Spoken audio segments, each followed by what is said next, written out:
information overload on science in this Nutra month. I think there's so many webinars running around different technologies, science, ingredient.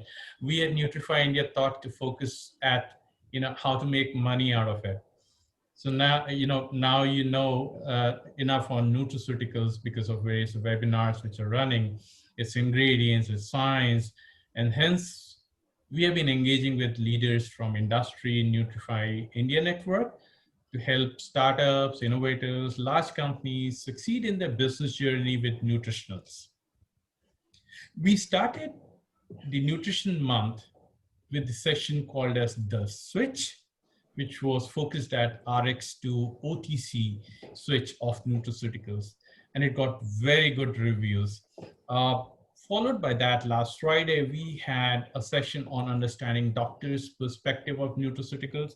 And we had some of the top doctors of India who were there to share their thought, how do they see nutraceuticals and what should companies look at when they are developing their products to be promoted through doctors. The first two sessions focused on conventional and proven channels. I see that pharma and Nutra industries kind of struggling to leverage the new age channel and eTailing. And eTailing is certainly one key channel that has made money for some, but there are many more that often talk to me that they burned money in this channel. Issue is not with the channel. It's a great channel and it's getting stronger with times. COVID has further catalyzed the growth. What works and what doesn't in eTailing is important to know. What should be the right strategy, right timing, right budget, right insighting? In this session, we got panelists from different sides of Nutra business in digital space. This will help us understand the channel better from 360-degree view and help us leverage this fast emerging opportunity more efficiently. So if we have learned from the switch on how to transition the Nutra product from RX to OTC, and if we have learned on how to present the innovation to the medical community, then today, if we perfect the art of managing eTailing, then I guess we have all the grand success stories in Nutra pipeline for the country. Before we begin with this session, we have a custom of inviting guests to talk about their experience with Nutrify India and their work. And I would want to invite Mr. Subbarao, who is the Chairman and Managing Director of Kriya's Group of Life Sciences, to do a short presentation on responsible nutrition, kind of work he's doing. And then, then we should be ready to go with the program. Mr. Subbarao, please. Yeah. Hi. So you would talk or you have a presentation? I have a presentation which I can do it. Okay. Yeah.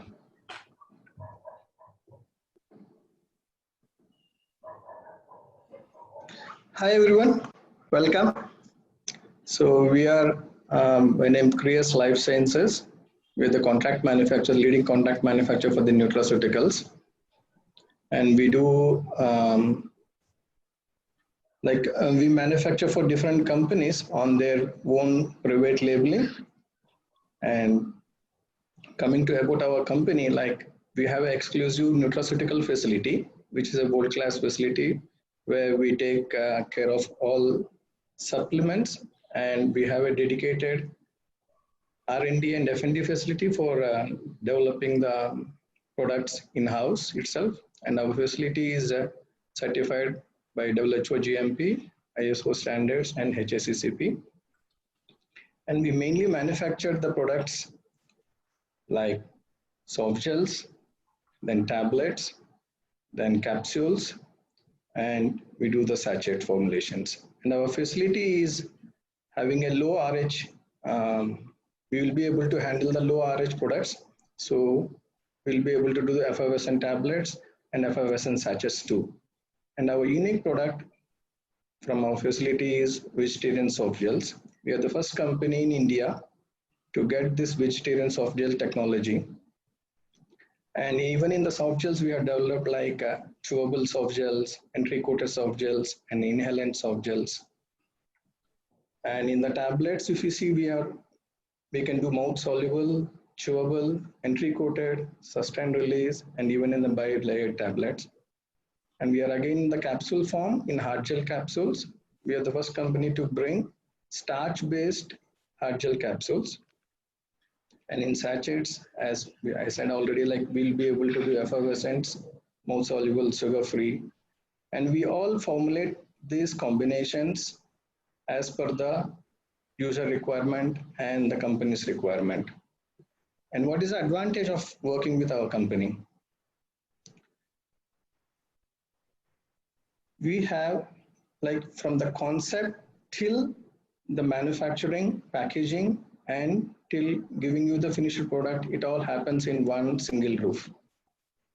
We educate the people or the marketing companies who is going to brand their products, like what is the nutraceuticals and how you want to select the nutraceutical, how you want to select the ingredients. And we usually maximum of our ingredients which we use are the standardized active ingredients which we are using in nutraceuticals.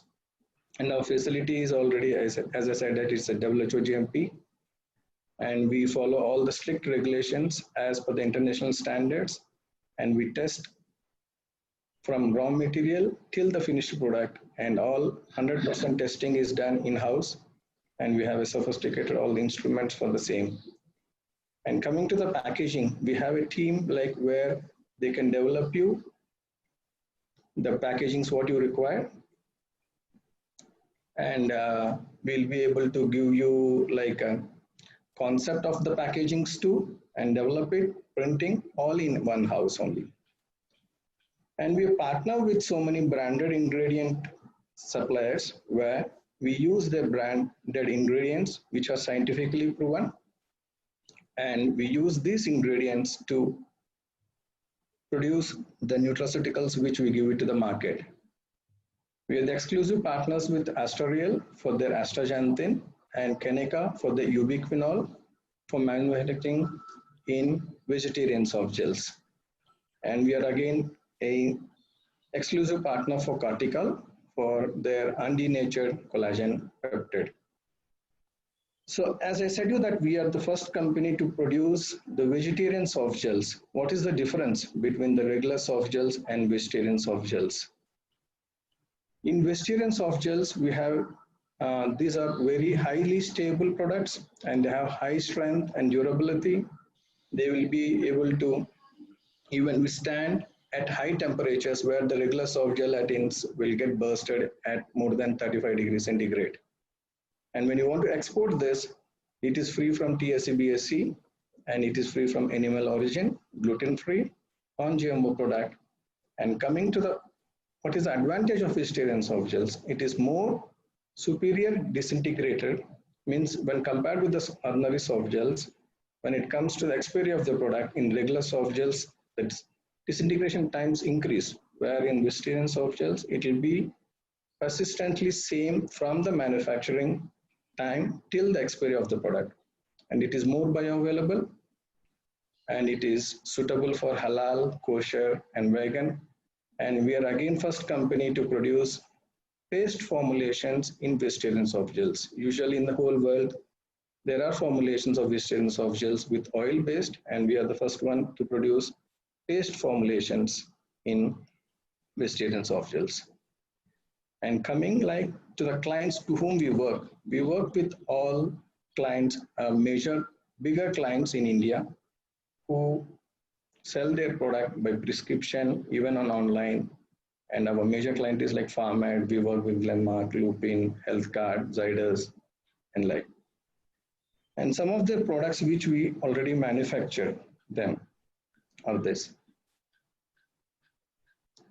So what is the advantage coming to our plant is like the same again. We teach them or we give them the concept of the products, and we select the ingredients which are scientifically proven, and we select like active, what is the active ingredient in it, and we estimate what is active ingredient in it, And then we tell to the customers, how can you differentiate your existing nutraceuticals which are in market compared to your brands?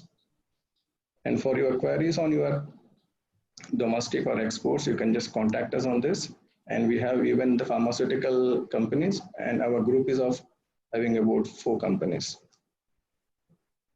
which are again, one is a UGMP approved facility, and one is for the antibiotics, and one is for the general tablet capsules. And this Creus Life Sciences is exclusively for nutraceutical facility.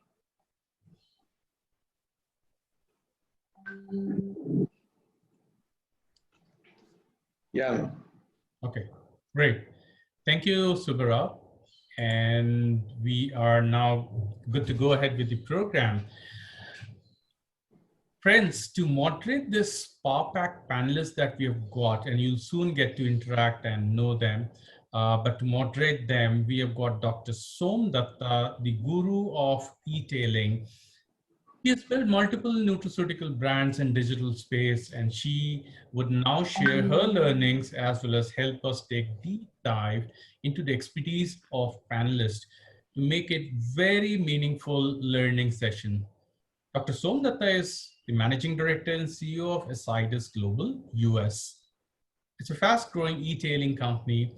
Other than this, Dr. Som has been actively engaged with Kotler Impact Committee, Google Launchpad. She's a global mentor over there. And she's also a venture capitalist with at least 4 companies in her portfolio where she has invested directly. So Dr. Som, over to you, and look forward to a very interesting session. Dr. Som?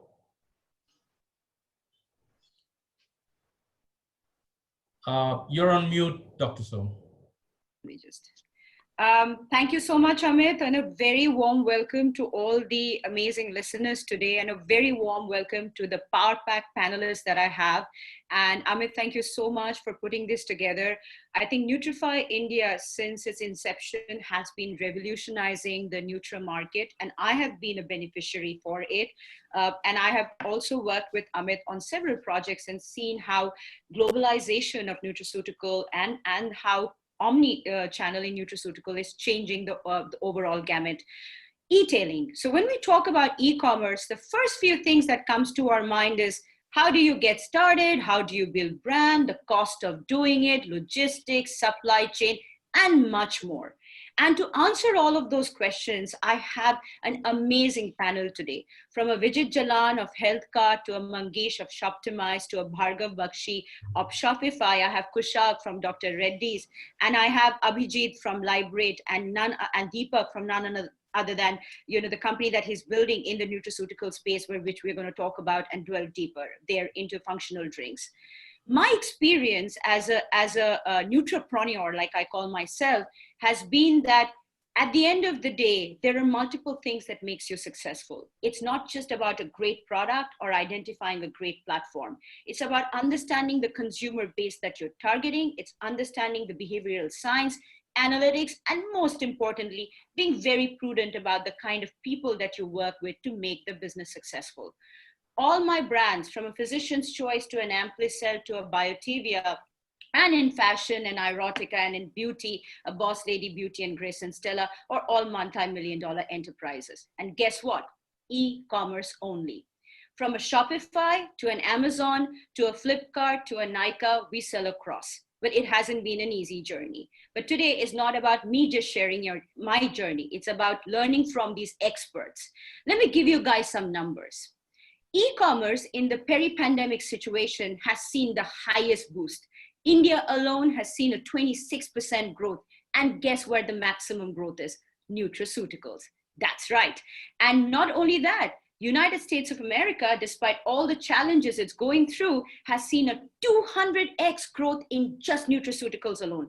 I'm not kidding, guys. Some of the private label brands are multi-millionaire overnight. Everybody's buying from immunity, brain health, bone health.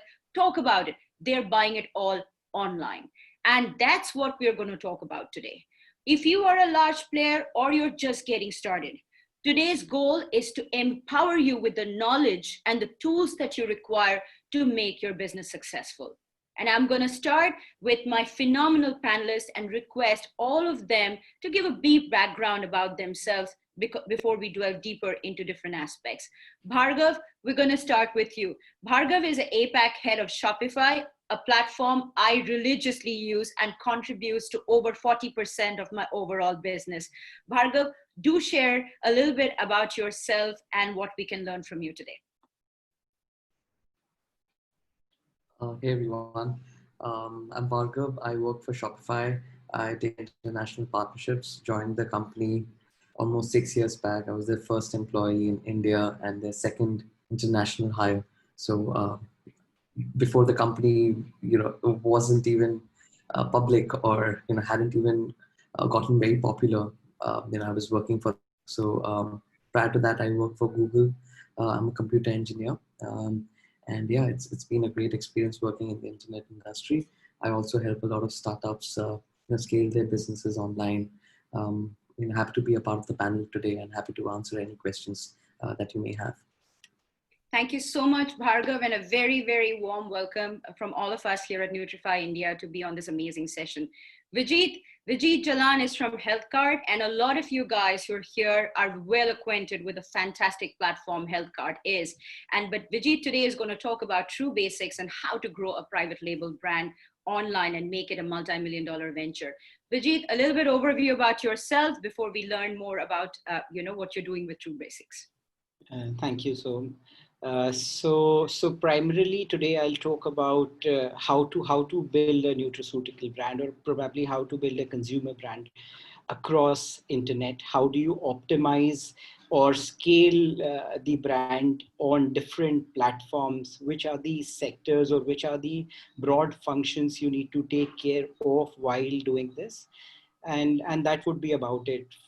For myself, I have been working with consumer industry for the past 8-10 years, and probably we've been trying to build this brand True Basics for past 1.5-2 years. So that would be it. I would be happy to answer any questions related to this. So all the listeners, remember, you have a chat box right at your disposal. So keep the questions coming so we can ensure that our amazing panelists can take them up based on their experience and their expertise. Then we move on to Abhijit. Abhijit, welcome. Very, very warm welcome to our session today. Well, you are unique. You've seen both the sides of the spectrum. You've been in large corporates in nutraceuticals, and now you're in an agency that's changing the spectrum of what Nutra consumer products are going to look like. Tell us a little about yourself. Thanks, Som, and welcome everyone. So as Som rightly pointed out, I've had a couple of decades of working on the professional sector, and have spent time in the ethical selling also with Wokhart, and have spent pure OTC with Piramal, and then a kind of a RX OTC switch scenario with Dr. Reddy's, and now with Liberate, where we work with multiple startups, multiple MNCs on the other side of the table, trying to help them scale up. So yeah, I think I have a lot of learnings in terms of trying to build a brand when we took ethical on internet as an add-on tool to a consumer, and to how do we try to do a switch while the brand is in switch, and then of course working with so many brands and startup when we set up Liberate and created this ecosystem. So I think I would also be able to add my 2 bits to this whole discussion, and happy to add value when we have queries to further sharpen our learnings by the time we end this conversation. Yeah, thanks. Amazing. Again, a very warm welcome to you, Abhijit. Mangesh, I'm going to move on to you. Shoptimize. Yeah. Well, SaaS is the big word, and you are trying to completely revolutionize how e-commerce for companies are going to look like, leveraging Shoptimize. And for all the listeners here today, it's one of the most sought after platforms for businesses, whether it's large or small. And I'm going to let Mangesh delve a little bit deeper into it. Mangesh, a very, very warm welcome to you. Tell us more. Thank you so much, Som. Thanks a lot, and welcome everybody to this panel. So what we do at Shoptimize is we help brands grow their D2C sales, so their sales from their own website. And we've successfully taken several brands when they were less than 5% of their e-commerce happening on their own website, 90-95% on marketplaces. But we take that to well between 30 and 50% for most of the brands we work with. So that's the journey we do. We started in India about 7 years ago. This is before Amazon, before Shopify in India. So there've been a lot of learnings. And what we've learned is, one of the challenges that a lot of these brands face is scaling the business, right? And scaling it in a cash efficient manner. And I think that's kind of where we play a big role. We work across various sectors, but in the recent past, completely agree with Dr. Som that Nutraceuticals is seeing a great growth. It's a great ride. And we are fortunate to work with some of these amazing brands in this space. Fantastic. A very warm welcome to you, Mangesh. I think there's so much that our listeners are going to learn from you and see how we can collaborate and leverage Shoptimize. I'm one of them. I'm very interested. I'm going to move on to Deepak. Deepak, you are one of those entrepreneurs like me. You're building a business completely online. You're growing it significantly. Tell us a little about Thoric. And when I was listening to you, during our one-on-one conversation, I was like, wow, that's a story everybody should hear about. So tell us a little about it, Deepak, and then we're going to move to Kushag. Thanks, Som. Hi, everyone. Deepak this side. I have been building a brand by the name of Auric. Auric is a beauty and wellness brand based on Ayurveda. What we're essentially trying to do is provide the benefits of supplement in the convenience of grocery, which in the Western world is also popularly called as functional foods or functional beverages industry. Our intention was very simple. Can we make people look good and feel good, but without being dependent on the formats of supplements, whether it's tablets or capsules, because we feel that people will relate to the benefits much more when they are part of the lifestyle benefits. And that's the best way of getting Ayurveda part of your lifestyle. We have been primarily a direct-to-consumer brand, which essentially means that most of our sales actually happen on our own website, providing us a deeper understanding of our end consumer. Before Auric, I was for almost 9 years working with Unilever, which is where my love for brands was also developed. Thank you so much for having me here. I think it's our pleasure, Deepak. I think you are one of the success stories that everybody's going to learn from today. And we're going to ask you a lot of questions that's going to help a lot of the startups as well as large companies in the process. Kushag, last but not the least, you're up there. You've been a digital, I would say, especially when it comes to the work that you have done. You're a digital guru. You know how to scale brands. You have very good knowledge on different marketplaces. You've scaled what Dr. Reddy's is today, but we're not just going to talk about that. We're going to talk about your experience of building brands online and the knowledge that you bring to the table. So very, very warm welcome to you, Kushag, and tell us a little more about you. Thanks, Som. First of all, I feel I'm the odd one out here. I represent the different side of the table in this panel. Brief about myself, been in the industry for around 12 years, have worked with MNCs, Indian companies as well, have built 2 new businesses for different organizations in my career. I won't call myself digital guru. Definitely I'm not a digital guru. I'm just a digital learner. It's such an evolving space that we all are learning how do we do about it. So happy to be part of this panel. In terms of my experience, I think I like to call myself as a nutrition evangelist. Have worked across various spaces within nutrition, from baby to adult, and so many spaces I've worked across. Would like to would try to add on a different perspective to the discussion which we are going to have. From this side of the table, what do we expect from the other side of the table? A lot of us are from. Yeah, over to you, Som. Thank you so much, Kushag. So I'll remember, you're a Nutra evangelist. So I'm going to throw questions to you so that, a lot of our Nutrapreneurs here can learn a lot more from you.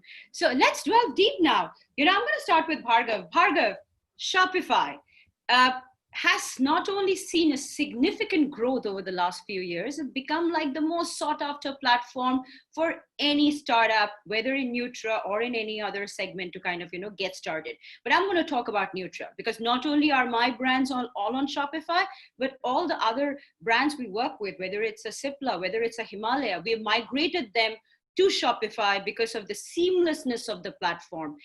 Tell us a little bit about all the Nutrapreneurs who are listening to us today. how easy it is to get started on Shopify. Because I have had people tell me that, will it require me to have a tech expert on board and so on, but I know Shopify provides all of that. So give us a little more insight into that, Bhargav. For sure. I'll just refer back to what Amit said at the beginning of the presentation, that he's spoken to people who've seen success in e-commerce, and he's seen people who have burnt a lot of money and haven't done that well. So the thing that you would probably find common between all the people who have burnt money in this would probably be that they're perfectionists. And being a perfectionist in this business is not a good thing to have. Being a learner is far more advantageous, because it's very important to kind of test and see what is working and what's not, who your target audience is, how are they engaging with your brand, and then improvising based on that. I think that's an important thing for someone who's looking to scale their Nutra category onto onto the online space, because health as a category online isn't something that has been there for decades. It's fairly new, and that's why how customers are reacting to this category, and how they are what is the kind of experience that they're seeking. These are important things to understand before trying to be trying to do everything at one given point of time. So my suggestion would be for the folks who are looking to start e-commerce, or looking to start their company with have an e-commerce website for their company, is start small, learn, and then scale it. Try and have a proof of concept in place, and start with companies which are SaaS companies, where you don't have to invest too much in technology. Try and avoid having technology in-house. Don't hire an IT team. There are a lot of companies like Shopify and others who will help you get immediately started, and it's very easy to build a website on it. So rather see that just get started easily, and see how the market is responding to your brand being online. And once you get to a certain stage, it's at that point of time that you invest harder in technology and in bigger things. So that's my point of view, that start small, learn, improvise, and then scale. Well, I love it. I like one of the points you made, I made it, perfectionist versus learner, because I think the moment you feel that you know it all, you stop learning. But what you say, Bhargav, is that if they're young and they're getting started, then it's important to leverage the tools and the assets that Shopify already provides them, than try to invest in building your own team. Like that's what we've done, right? Like before we became big the way we are today, we sought support from the experts in your ecosystem who helped us build what we are. And that brings me to Vijay. Vijay, you are building True Basics. That's your baby. You're building it from scratch, and you have the advantage of a phenomenal platform like HealthCart, but True Basics is everywhere, right?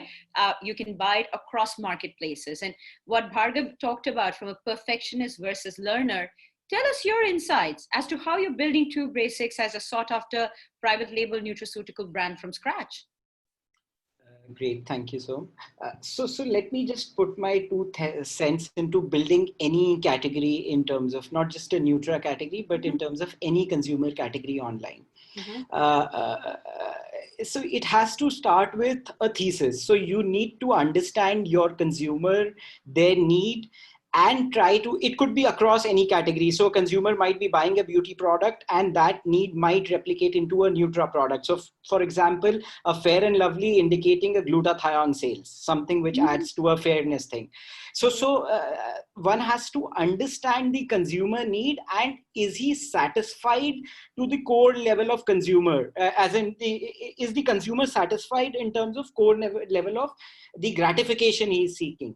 Now, then you have to divide as to which are the products or which are the categories where the consumer is seeking more gratification or deeper gratification, try to estimate the market size around it, and then probably build a thesis and go around building products around it.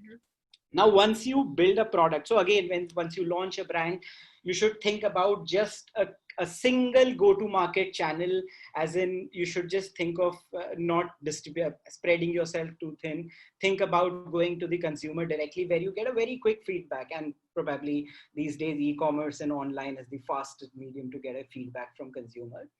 And try to see whether that product is getting a traction with the right consumers, whether they are getting what they are seeking, irrespective of the category.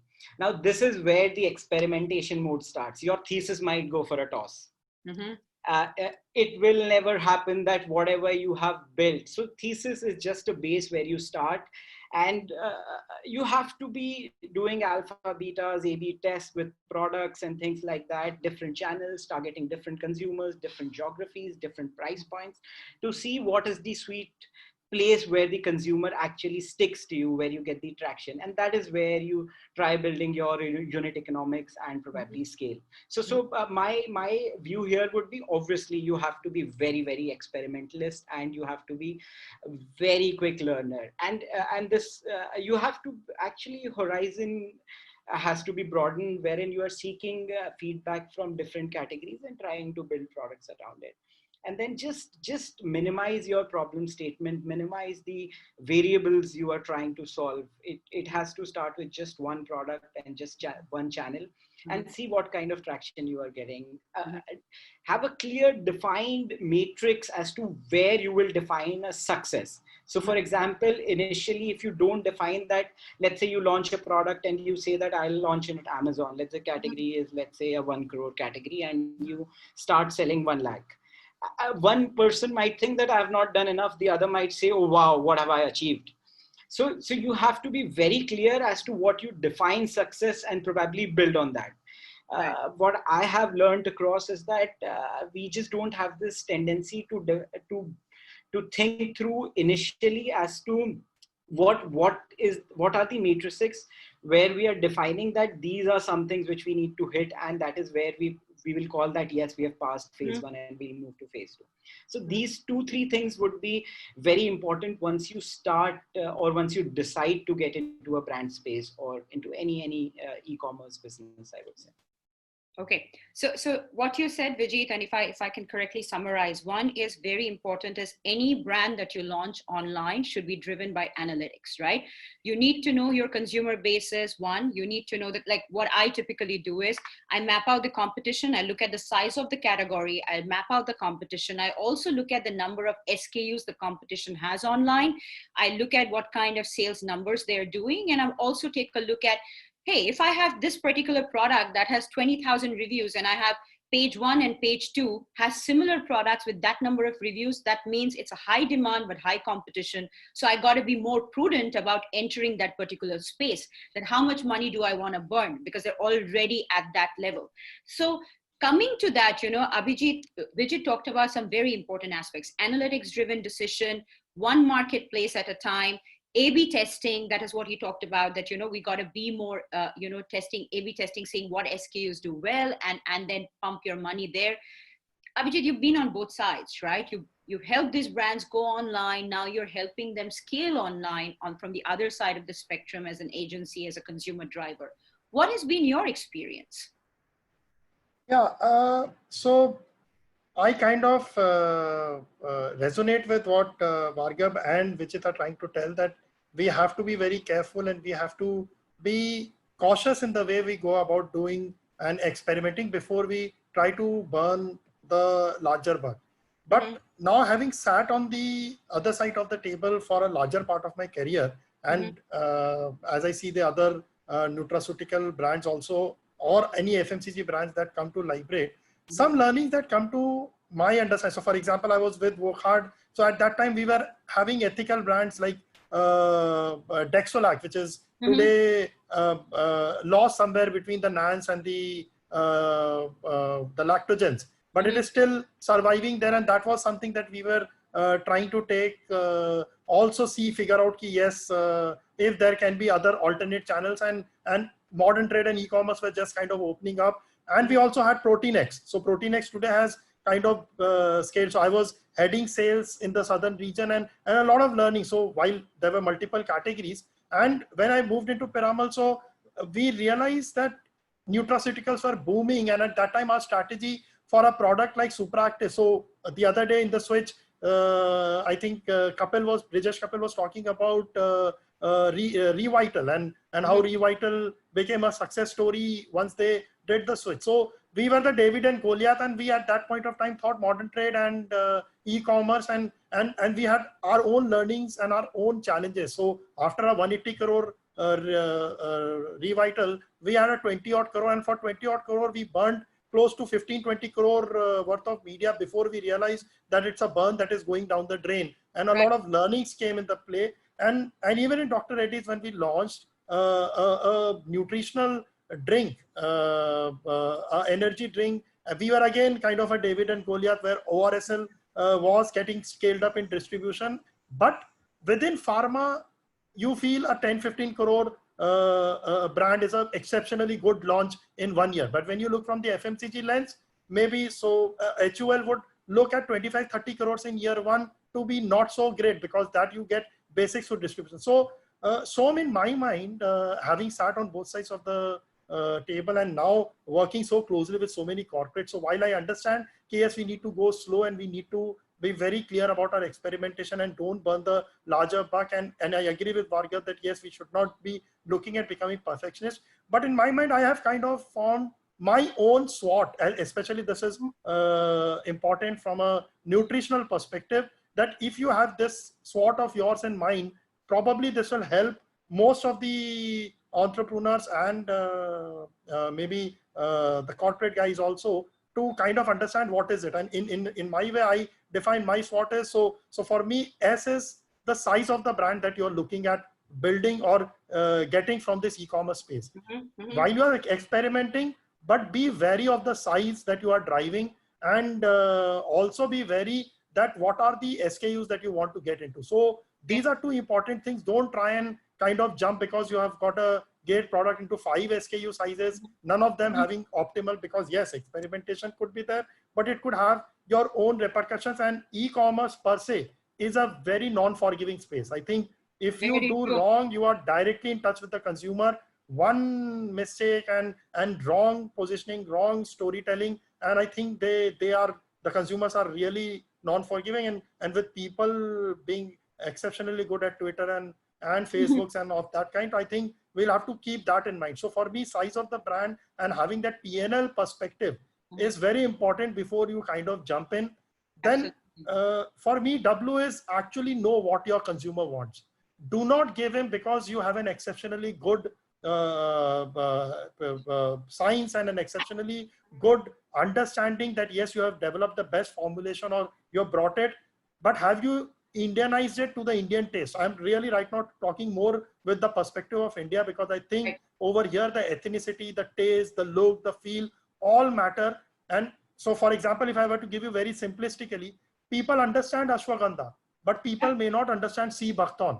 Sea buckthorn might have a lot of better solutions as compared to ashwagandha, but if they understand ashwagandha, yes, you do not give them a wrong product, give them everything in the right RDA space and ensure that yes, they're getting the right thing. So I think when we are working with Liberate, we also tell our the core thing that Liberate is trying to do right now for users is get them the first time users. I think uske baad the Shopify's and the Amazons and the health cards and the other things are there where they actually start getting scaled up. The larger challenge is acquiring your first consumer. So for me, the W is be very clear that you are looking from the consumer perspective and not from a brand insight, because most of the nutrition brand evangelists, including many, even including our leader over here, Amit, are more technically very strong.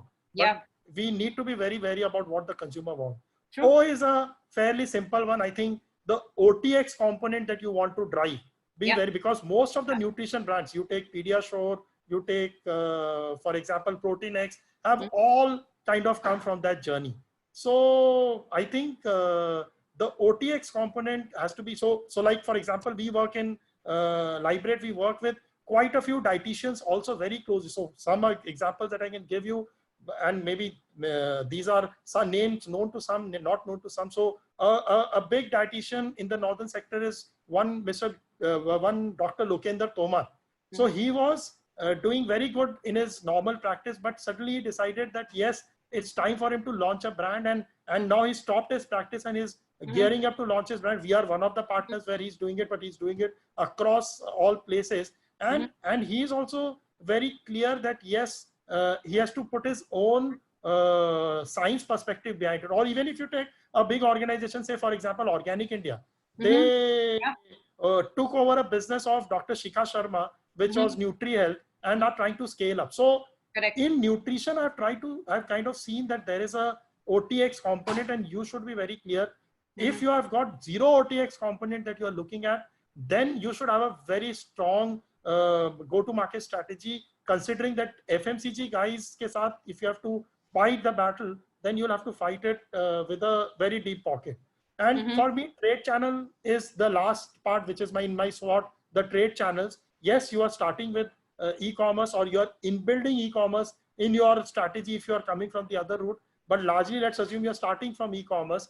Have somewhere in your perspective and in your PNL, where will the traditional channel be playing a role, at what size? So I was reading one of these Nielsen reports, and while you're right that yes, we have grown by 26% and e-commerce is on the growth, but at the end of the day, I had this other brand telling me that, and the Nielsen guys telling that pre-COVID, India was only about 4 to 5% of the e-commerce sales that were coming of the overall sales, and FMCG was only 11% out of that, where we all will fit in. So, so the size is extremely huge. Your average selling price is extremely important. Your right to win is extremely important. So with all those perspectives, I think having my SWOT, which is size of the brand, what the consumer wants, the OTX component that you have in mind, and the trade channels have a little bit of clarity. If those things are kind of sorted out, I think we can use eTailing with a great advantage. I think that was very, very deep and insightful, Abhijit. I think that's my new SWOT now. What you've talked about, I made notes of it, and that's the new SWOT, right? Like, for example, even when you're talking about the typical SWOT and you talk about the strengths of a brand, it actually starts with the size of the market. Indeed, the book that I have written, on decoding digital, that's exactly what I talk about. Because if you are trying to play in a market which does not have a significant demand, which is what makes e-commerce such a prudent option, because you're mapping the demand in advance, then launching the product, is why so many private label players today are so successful.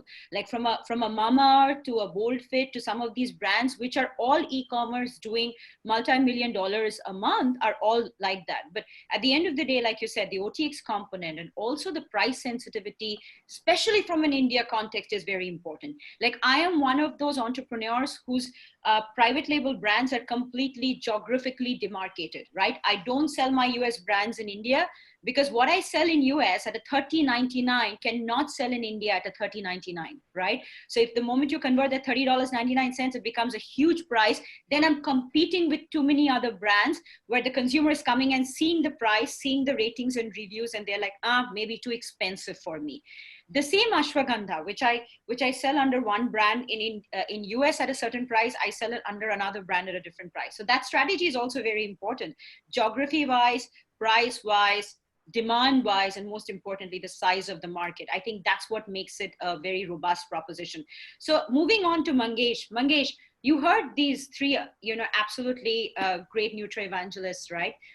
Who Bhargav talked about perfection versus, being prudent, right? And very, very important to learn.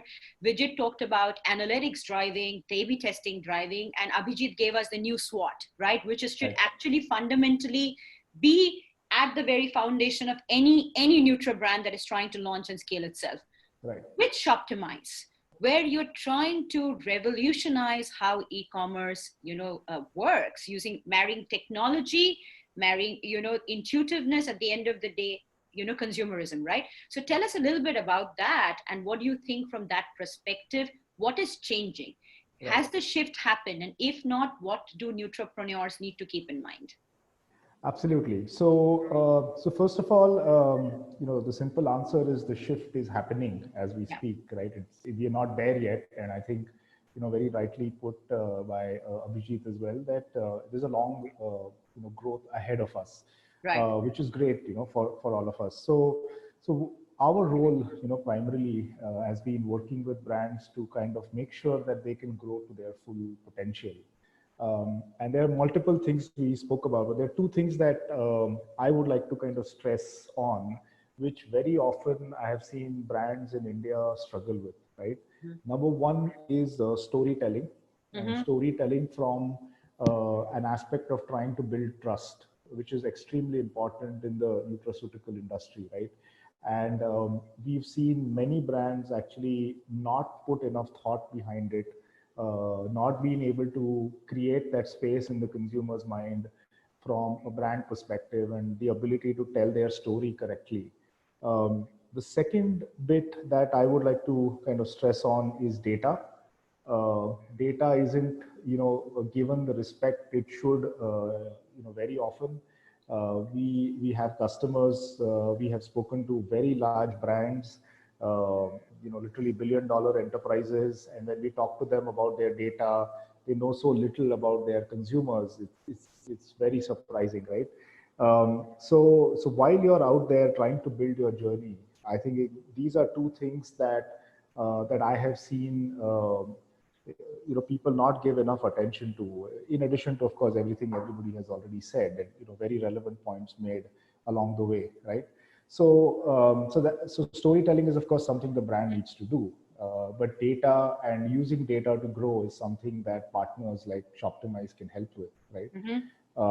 And being able to track your users, create cohorts, understand which consumer is behaving which way, with an intention of getting a good control over your unit economics very early on, is, I think, extremely important. So as you go through your experiments, and the experiment cycles, very rightly put by Vijit also, have shortened, right? You can get data and understanding very quickly, but it's also very important for you to make sure you're not responding to wrong signals, right? And very often it gets you pulled in different directions. So how much can you A/B test on your program, right? Like, for example, on the Shoptimize platform, different users can see different content when they land, so that you can treat, especially in a country like India with multiple languages, multiple economic strata, you want to make sure that you're learning, and then funneling that learning into your growth strategy. So I think that's the area that I would primarily like to get everybody's attention to, that learn to respect data, learn to read data, and learn to respond to data, so that and it's very different, right? Of course, you need gut feel, and entrepreneurs are driven by all of that, right? But you need a reality check with data every now and then, and make sure that that's woven into your strategy very well. Absolutely. One of the things you said, Mangesh, I love it. And it's very, very important. It's one of the most important things to keep in mind is the unit economics, right? Because at the end of the day, data plays a paramount role in defining that unit economics. So unit economics, even from a pricing standpoint, how much ACoS, like, for example, if you're pricing a product, you need to consider your cost of production, cost of acquisition, which includes all your marketing spends, cost of fulfillment. And a lot of times people forget to consider the cost of return, because that is one of the very, very important aspects when it comes to planning or working on your unit economics. So if you are pricing your product at, let's say $1,299, then your overall cost of acquisition, if you have to stay profitable, taking whether it's a marketplace or your own website, ad cost of your marketing, everything, you cannot spend more than 800 in doing everything. Otherwise, you'll not have enough money to make money on the products, right? So that's very, very critical to take into consideration. And with that, Deepak, You are a story, Auric is a story of success, of what e-commerce looks like, right? Taking a brand online. You told me about it, and I think our listeners are going to love listening from you, how your website, which is something a lot of people think, the marketplace plays a dominant role in providing Mhm. numbers. In your case, is the other way around. So it's the website, right? So how your Right. website has transformed your business. And if I remember Mhm. correctly, you said almost 70%, right? The Yeah, growth comes from the over website. 70%. over Right. over 70%. Wow. Mhm. And remember, guys, when you're talking about website, means you have complete control on all the analytics. You have Mhm. complete control on your ads and spends. You have complete control on your supply chain and logistics. And you have the customer data, which allows you to define whether what product is working, not working, upselling, cross-selling, way more than any marketplace can give, right? Because Mhm. it's controlled environment. They control what they give you. Deepak has full control on it. Deepak, tell us your story, because it's gonna actually inspire a lot of nutripreneurs to get started. Sure, absolutely. I think very interesting discussion on going with some logic based on data versus going with logic based on gut feel. I think for us, the journey was equally exciting. When I just asked myself what's the meaning of nutraceutical, the definition for me is very simple, that it's a therapy based on benefits, as simple as that. Now, when we actually look at the formats of nutraceuticals, the Western markets are very much warmed up to supplements as a format. And when I say supplements, it's like popping a pill. Popping a pill is super cool. It's lifestyle in US, for example. The moment it comes to India, in India, people end up waiting for a prescription to get a popping pill. Now, this is changing, but it is changing at its own pace. So, for us, the definition was very simple, that if nutraceutical means the therapy based on benefits, then it should be part of the lifestyle. And what is part of the lifestyle is foods and beverages, and that is how the entire concept of functional foods and beverages came in, wherein Auric decided to make people look good and feel good based on the science of Ayurveda. But at the same time, when you're changing the conversation in the food and the beverage industry, which is very much impulse led, it is always a taste and refreshment led concept, to a more conscious consumption, to a more benefit led consumption, then you have to change your strategy. And the first change is that an offline strategy is a impulse driven. कि मुझे अभी प्यास लग रही है, I stop in the middle of a road, go to a store and buy something, to Right. a more thought through consumption where I research about it, understand the benefits of it, and then I buy it. So that's the number one change in the go to market strategy. The second thing is that when you're changing the conversation at an industry level and you're trying to create a new industry with the paltry sum of budgets that a startup has, then at the same time you need to understand your consumer best. Because what you can do better than other folks is to know your customer better than what others know about those same customers. Which is where for us we made it as a principle that any amount of social media spends that we would do, we would bring that customer to our website. If that customer filters down to an Amazon or a Big Basket or to a Flipkart, we can't control that. Right. But on the conscious way, can we bring most of our customers on our website? And that became our single thesis for the last 2 years. That we started building our own funnel. And that gave us a deep insight into what the end customer is looking for or what the end customer is not looking for. I'll give you a simple example.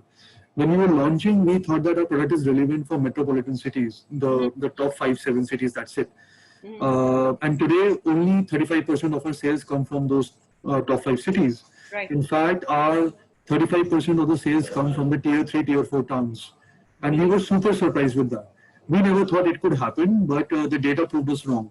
And we were happy to follow the data itself. On the next point, by having the control on the end customer, you will also be able to understand in the short term whether the product market fit is a profitable product market fit or not. While it is very easy to make a product which is acceptable by the consumer, it is also uh, it's far more difficult to actually be able to sell a product at a certain price point to a customer and yet make a unit operations positive money on that. And that you can track very well with a D2C brand, with a direct to consumer brand. And at the same time, you can then go back to the customer and understand from him that why is he not repeating, or why is he repeating your sale. That helps you understand the lifetime value. So that for me was the second big advantage of direct to consumer. And the third and the final one, which Mangesh also mentioned, it's far more easy to relay your brand story in a digital world whether it's through the story of the brand itself, whether it's through the story of the founder, whether it's through the story of your merchandise, whether it's through the story of the box that you're sending. It becomes super difficult when you are dependent on another platform until and unless that platform is engaged with you and believes into your story as much as the founder believes into it. At these 3 points is where, for me, the decision was very clear that if I need to have the confidence to scale up the business, the initial few months, the initial 2 years need to be focused on the end customer at a profitable unit economics, at a repeatable purchase value, and at the same time relaying out a brand story to get that trust and loyalty going for us, which Very is where good. the D2C became important for us. So Deepak, I think, the same things that we're talking about, I think you articulated it so well, that most importantly, the learnings. Like today, if you're selling in a marketplace, you really don't know the demographic of your customer, and therefore you don't even know how to customize or even expand the brand portfolio, right? Like your uh, enlightening learning was that tier 2, tier 3 cities was such a large contributor, which you didn't even think will be such a predominant driver for sales, right? Because they're more aware of the Ayurvedic led functional food segment. Maybe that's something no primary research method can give you. I think that's phenomenal, that those learnings have allowed you guys to scale and become profitable, right? And importantly, allow you to work on the unit economics so well. So Deepak, there are some questions from the audience. I'm going to come So I would like to add a point which Deepak told. Sure. I think there is it is very important to draw a insight as in the second step or a stage 2 insight to any product. Like he was talking about, popping a pill has become lifestyle. I think it is all need based. So if you see the Western world, the whole evolution of Nutra category is not like popping a pill didn't become lifestyle in a day. The way it started was that getting a doctor prescription in the Western world is very difficult. As in, and you just can't buy any medicine across the counter. So what you have to do is that you have to rely on preventive methods. You don't want to get ill. You don't want to go to a doctor. You don't want to come in. So let's say I'm a sinus patient and I'm traveling to US. I can't get any medication without a doctor prescription. I have to carry, which is what is the consumer need, which has driven nutraceutical as a category, one of the largest category in US. In India, that is the difference. What is happening is that today I want a steroid or a Duonase or any spray which I want. I can go to any pharmacy and take that. So I don't care about preventive mode. I care ki I'll get a quick solution to my problem, and that is where things would be solved. So what has started happening with a lot of data and information is that our generation, I would call the Gen Zs and the millennials, have started understanding how health as a function works. Which is where, if you see overall, the wellness and the health theme has started growing.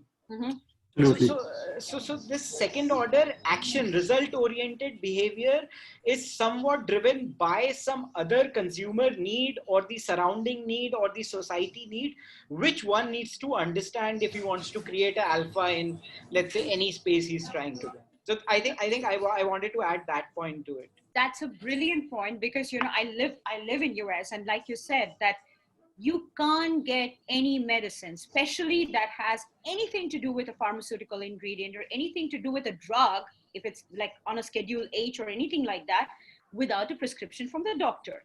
And if you do not have the insurance, one, you don't get the prescription, and it's super expensive. You spend anywhere between $150 to $250 just to see the face of a doctor. And the prescription directly goes to the associated drug pharmacy chain. Remember, you don't get it in your hand. So it goes to the pharmacy chain. They will give it to you. They keep a documentation of everything that you're taking from them. And that's how the whole process works. And you very rightly said, Vijay, that the reason this whole revolution, or rather the revolution of nutraceuticals happened about 25 years back in the United States was purely because of that people were tired, not everybody could afford it. And they said, you know what, the pharmaceutical companies quickly grabbed into it, and they said that we need more OTC stuff that is readily available. People can lift from the shops at a CVS, a Walmart, or a Duane Reade, that gives temporary relief. temporary relief, preventive healthcare, that's the buzzword. And that's why that the Americans are such large consumers of everything Indian. And it's very important to keep in mind the reason I have such big successful brands in US, and all those brands have Indian ingredients. They're turmeric, curcumin, ashwagandha, and so on. So if you go check Physician's Choice or even Biotiva, they all have natural ingredients, because you know the foreign, I would say the foreign land prefers us, prefers India over Indians themselves. Sometimes we underestimate our potential. Yoga today is a $75.8 billion industry in the United States. And guess what? There are medicines that are sold in the name of yoga saying that it overall improves your physical and mental well-being. And that's a category itself in Amazon.com and Walmart. So phenomenal point, Vijit and Deepak. I think that's what we need. We need, you know, please feel free to jump in to the rest. So I'll add to this point also. When you talk about natural products working well in US, or the Indian sourced product working well in US, it's again driven by what kind of consumer spending capacity you have. So for example, let's say today we talk about an ingredient curing your diabetes or a cholesterol, which is natural, would cost much higher compared to a doctor writing a metformin. So that thought has to gel well, wherein the spending capacity as well as what is available in the market matches. So inherently, if you try to understand a consumer will not try, general nature of a human will not try to attract himself or herself to an artificial thing. You will automatically be attracted to a natural thing. Now the trade-off comes in the place where, can I afford this? Which is where I see the affordability or the per capita spend index, per capita earnings are much higher in places like Japan or US, which is where the natural products are thriving. Japan has like umpteen number of natural nutraceuticals, which probably US also does not have markets. Even China, right? Like if you see the Chinese market, they're completely flooded with herb-based stuff. And the other thing, you know, Vijit, you talked about, which is very, very prudent, and I want to highlight this to all our listeners. Side effects is one of the highest searched and ranked keywords on .com. They are looking for products. And guys, remember, in marketplaces and in online shopping, people do not, it's a problem solution approach. They're not looking for brands.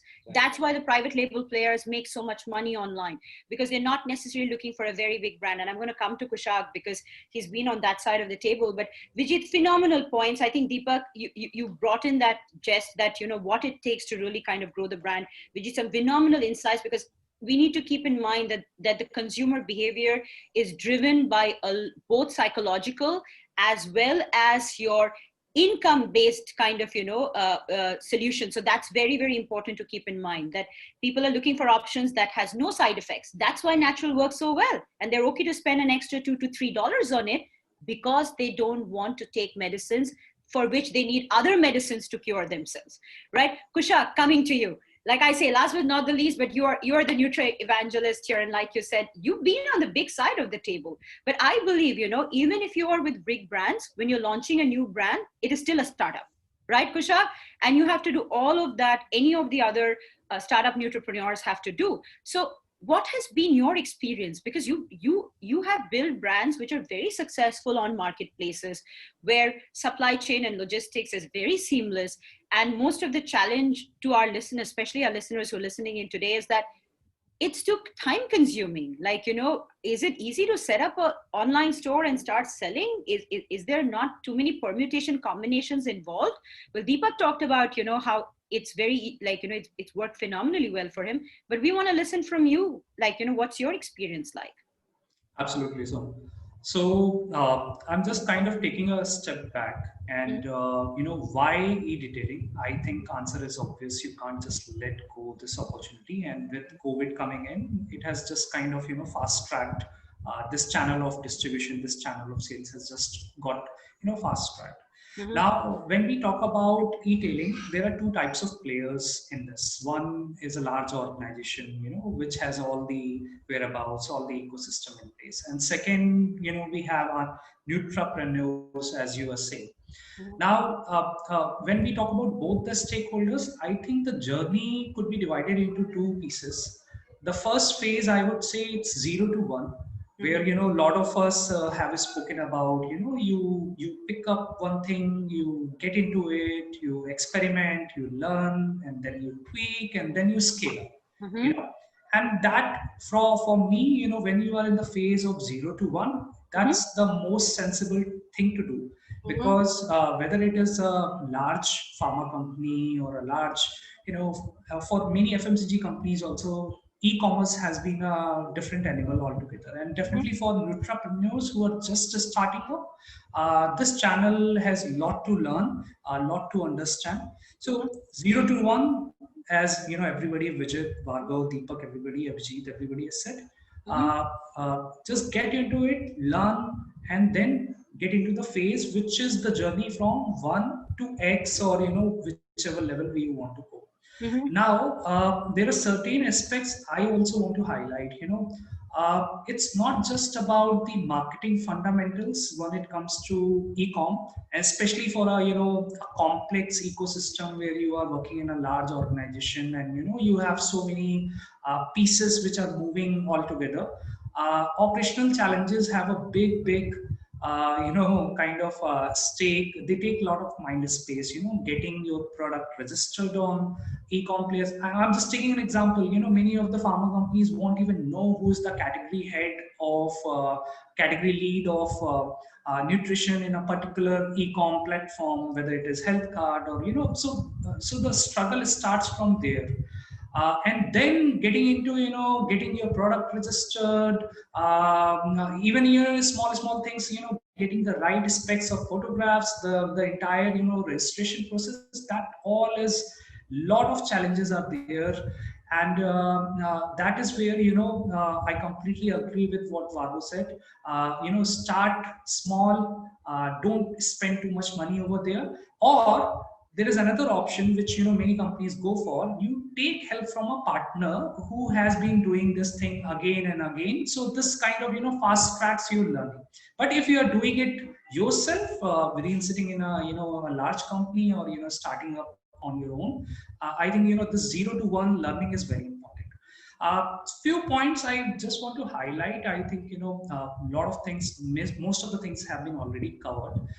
I believe the life cycle of nutraceuticals, other than certain nutrients like protein or fiber, which have been there since ages, many things are kind of they have a very small cycle per se. Nobody talks about ginseng. Revital got built on ginseng, but ginseng is an old thing now. So you also need to be cognizant of this thing, that there is a small product life cycle when we talk about these kind of particular ingredients, whether it is horny goats, so many new things keep coming, right?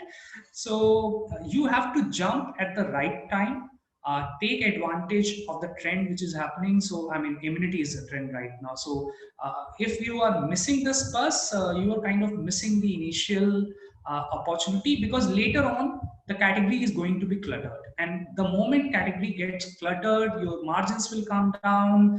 You have to invest more to get the return out of it. Yeah. And I think last point I would like to highlight is, don't forget, the basics of marketing don't change whether you go to an omni-channel strategy, or whether you go for e-commerce. So don't forget to spend effort and time on brand building. And especially when we are talking about all the leading e-com players coming in, and especially this, I'm speaking from nutrapreneurs perspective, when all the leading platforms are coming up with their own private labels, it is very important that you are creating a niche, a brand for yourself, so that even the category becomes a generic category, your consumers believe in your brand, they have a certain amount of trust, and that trust will reap you a lot of benefits in future. Otherwise you will be just lost in a plethora of brands, or it becomes a generic category per se. So yeah, few points from my side. Som Dutta, you are on mute, Som. Yeah.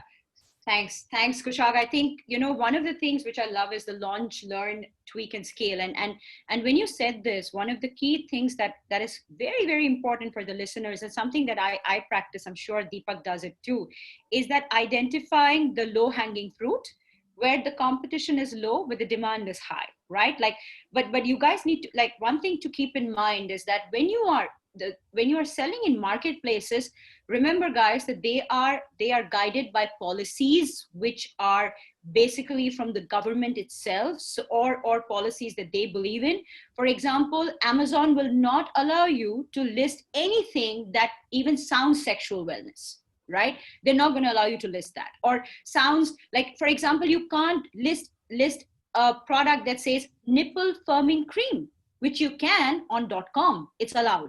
And we are doing a pretty big launch for Cipla, and they are unable to list their products because you have to be subtle about the keyword that you use and the benefit that the product gives, but you can't be explicit. So you can't list a horny goat weed on Amazon.in, but you can do it in .com. So sexual wellness is one of the growing and the most thriving category, and one of the biggest category on .com, but the same is not in .in. So one of the things to keep in mind is build nationally, scale globally. And I want to come to that, Bhargav, to you, because Shopify's mantra is that.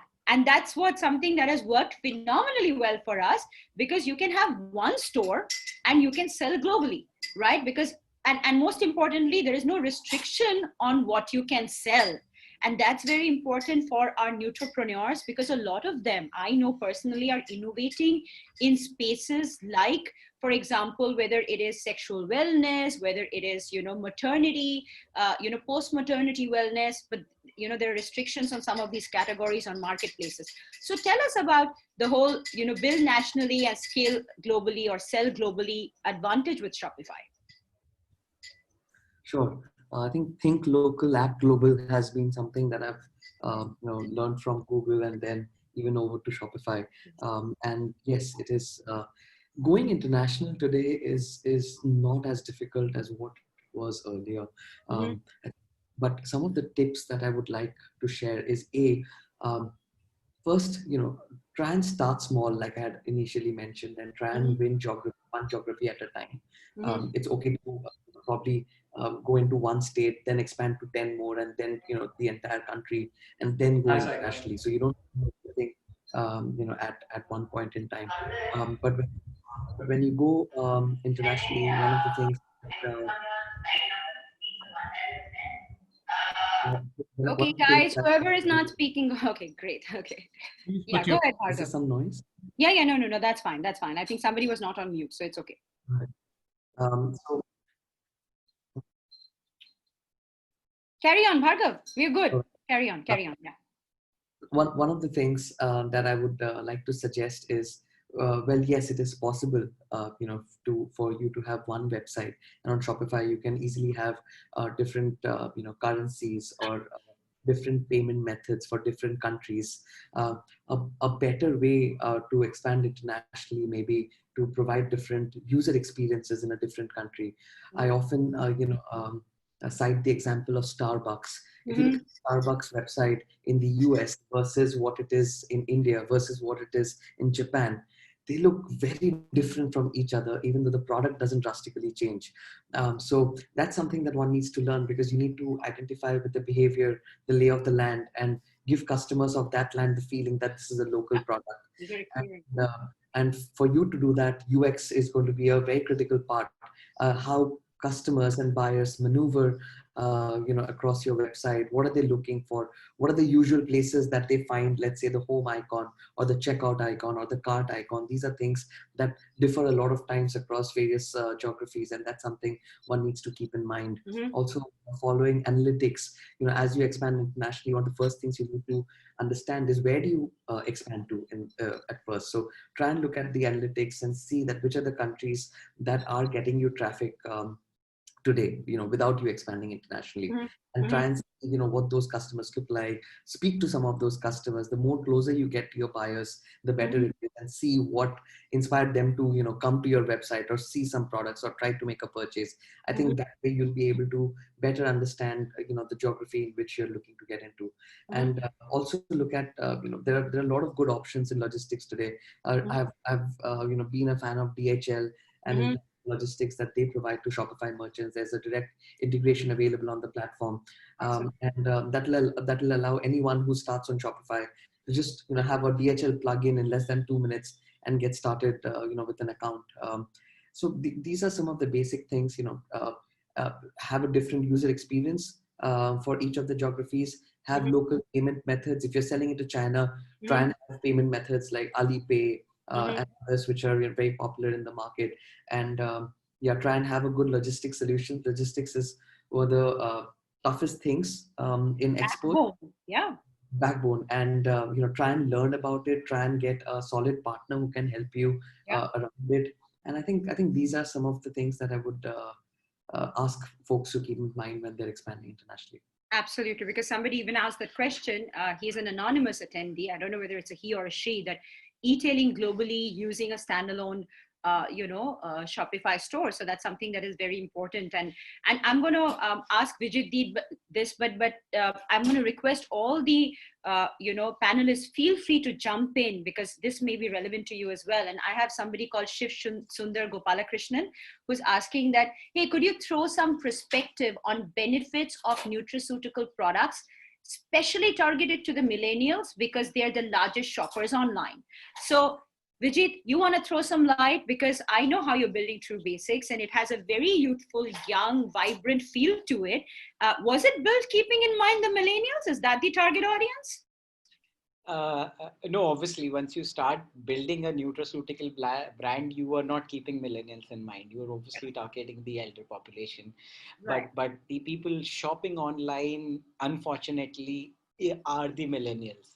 Right. So you have to build for them. So the what we have observed, or what our learnings have been, is that people buy for elders also. So these millennials are buying for their parents as well. Apart from that, with the, like I was talking to you about, the health as a theme overall in Gen Z and millennials growing because of this data arbitrage minimizing. People just understand what they want. Instead, they'll talk to a doctor and they'll try to question him, but Google told me this. Which is where a lot of which is where a lot of millennials have started understanding ingredients and formulations in the Nutra world, and which is where they're buying for themselves. Right. Now, having now answering the question directly in terms of millennials, what are the core things which probably you could target to millennials? Obviously, COVID has built this theme that immunity is definitely one of the themes. I know. For everybody.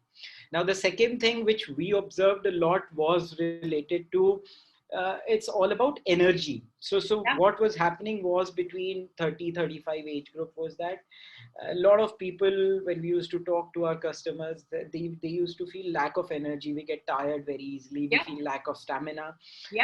This was something which was one of our core insight via which we built various products. So what used to happen in terms of comparison also we used to get earlier was that ki hum, let's say we consume a imported multivitamin versus an Indian multivitamin.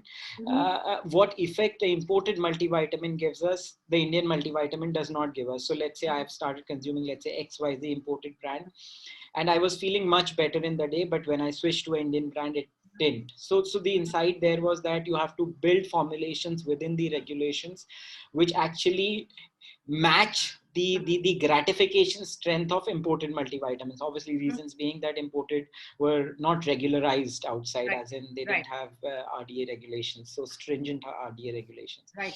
Things are falling in place. The second thing, obviously, millennials look about vanity. A lot of vanity related. So we are talking about Nutra as a category, but dermatology, beauty as a category is also grown tremendously online in this 3 to 4 months. And if you check the numbers, it is higher than Nutra. it is much, much, much higher than Nutra. So again, I was giving an example related to a fairness cream versus a fairness ingestible product. So something of that sort, focus on vanity. The third strong theme which has come across is probably the lifestyles have changed in terms of the millennial lifestyle versus the elder lifestyle. Our elder lifestyle fixed in a job, playing, staying at a place, very happy with his life. Whereas I think this generation has become much, much more desirous. They want to do a lot of things, and which automatically entails a lot of stress. You are moving places. You are trying to acclimatize your body to different conditions, different foods, things like that, which is where stress has been a big, big, big theme which has come into picture. So I think broadly, I think three themes are good enough to start with. No, I think you pretty much covered it all, Vijit. Like it's literally the money making, those are the money making categories, right? Like, you know. So these are probably, I would say, evolved categories where somebody could just step in right away, but he or she will find a lot of competition. A lot of other themes data has told us which are evolving. Mm-hmm. So probably with time, those will also broaden. Yeah. Just wanted to add a quick point about millennials. What we've seen is that millennials are very happy to share information a lot more than elder populations, and you need to factor that into your online experience. You will learn a lot about them. That's different. Most 35 plus are not happy sharing information, but millennials do that and factor that in, definitely. You know, Mangesh, very, very relevant, Mangesh. I would second this point. They are very keen to tell you anything because they are looking for better solutions. Absolutely. So they feel that once they provide the right information, they will get the right solution from the I brand. think they have realized that privacy is something they're never going to have in their life. So they're pretty much, they're like, hey, if I can share, shots of mine and my life on Instagram and on Facebook, but why not to the Nutra and the, the beauty brands? Because, Vijit, Mangesh, like you said, one of the reasons we launched our recent brand, Boss Lady Beauty, which is in skin food, which is a huge category now, right? Like people are not spending money on makeup. For, in the peri-pandemic situation, it's all about skin food. It's all about smart, skincare regime where you can have a sunscreen spray with a collagen peptide and a retinol because it works in depigmentation while you're popping your glutathione tablets, right? So, it's actually very relevant, so what you brought the topic of skin food, because what we also saw that the best seller for Auric was Skin Radiance beverage, which promises healthy glowing skin. So pre-COVID, it was always winning down most of our monthly sales numbers as well. Post-COVID, of course, now the Google search volume for immunity is now as much as protein, and that is why the growth rate on immunity beverage, which is the body defense, took over the Skin Radiance, but Skin Radiance is still growing handsomely, as very much mentioned by you also and Vijay also. So I completely agree on the skin food theory. Absolutely. And I'm so glad, we have much to catch up on, post this as well. And Abhijit, there is a question for you because I know that you're going to be the perfect person to answer this. In terms of, can the panel, share their learnings about the difference between different parts of India? The reason I'm asking this to you, Abhijit, is because you handle so many different kind of clients, doctors, consumers. And is there a difference between North and South? Because we see what this person is asking is that we see that some of the, nutraceutical companies launch their products first in South or in North. What do they take into consideration, and why some of the smaller metros are doing better than the larger cities? Yeah, I think the whole gamut around India as a country is the ethnicity that comes on the table. And so while we are stuck in this discussion around eTailing, so I will limit my insights to that part alone. But yes, to give a larger perspective, North is very experimenting and South is very logical, and that is also dropping out from the fact that what is your brand strategy. If your brand strategy is to drive trials and give the immediate guy a shot in his arm, I think North people do go about doing it. But if you have a very logic driven thing, and then you look at ethnicity, South may you have more of diabetics, North may you have more of cardiac problems. See, the bigger problem, so for us is that, and that is the challenge that we also faced when we started off Liberate, that health is a very boring subject. Health is not something on which you keep talking out and out. So if it's a boring subject, and the larger understanding, and I'm talking with respect to nutrition now specifically, the challenge is that since it's a boring subject and you have a problem solution, and if your problem is resolved, you move on, you do not kind of gossip around it.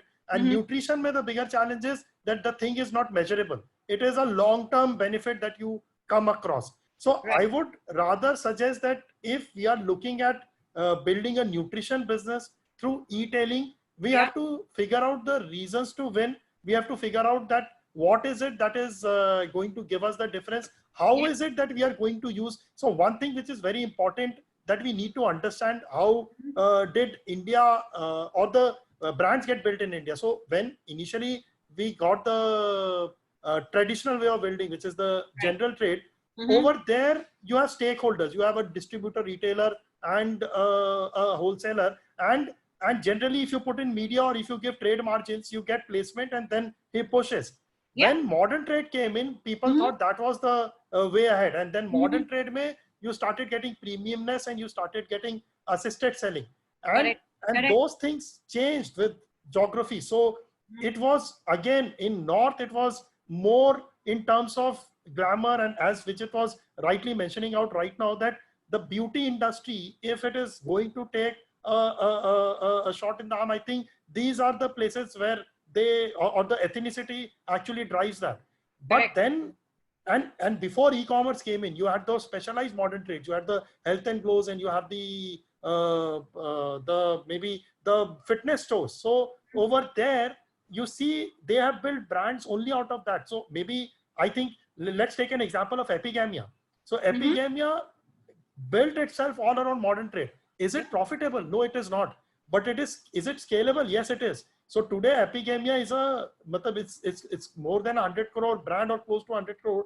But has it made itself totally profitable? It has not. So those are challenges which you will have to keep in mind. And the advantage with e-tailing, which is what I personally feel, you have to understand this is the only channel where the consumer pays the money first and gets the product. In a general trade and in a modern trade, he touches, feels, looks at the brand, and then decides whether I want to invest in it. And I think Kushagra was saying a very relevant point, that do not forget your brand building in these parameters.